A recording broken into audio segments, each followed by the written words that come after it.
Hey everybody, this is Scotty with Sketches Garage, and today I'm going to try to get through this video without growing a mullet. I'm hoping. Anyways, let's get into it. Last night's episode of Street Outlaws, we've seen Monza take over the #1 spot.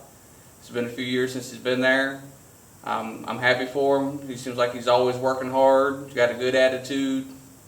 Had a couple bad wrecks and had a couple bad things go his way, but he finally worked his way back up to #1.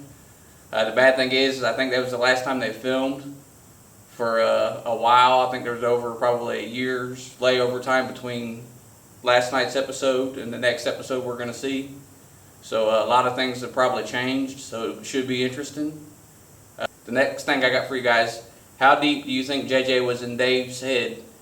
Dave looked like he was out of sorts after having the little talk with JJ and about him and Big Chief.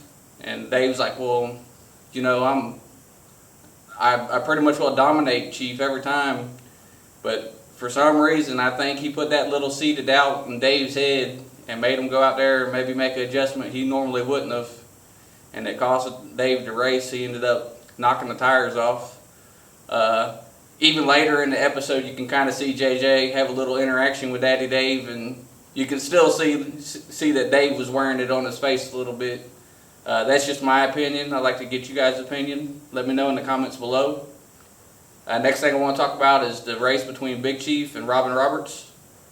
Big Chief ended up having to lift a little bit, and a lot of the 405 guys was kind of questioning why he lifted. To me, it was the right call. One, it was like right there in front of him. You know, it wasn't like it was on the passenger side where he didn't get a real good view of how close he was. And Robin's car, it made a shift pretty dramatic. I don't blame him at all for lifting. I'd have done the same thing. You know, even if it was the final race for the $100,000, if you wreck your car, you're still going to lose money. So I don't think Big Chief did the wrong thing at all. You guys let me know in the comments below. Next thing I want to talk about is the group of cars from the fastest in America and the MSO guys.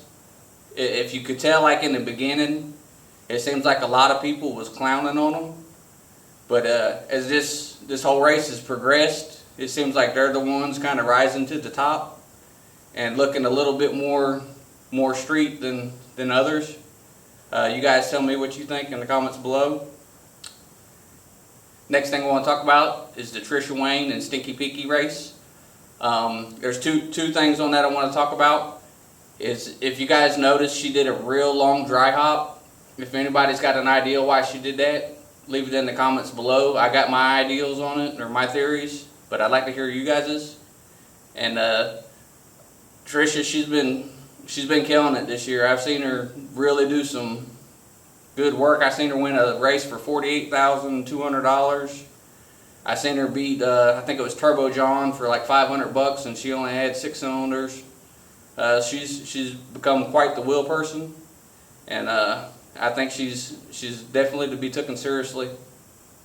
And the last thing I got is if the Street Outlaws kind of went back to more, let's just say, back half cars or cars, small tire cars that were full glass, full interior mufflers, would you guys still be as interested in the show, or would you guys check out?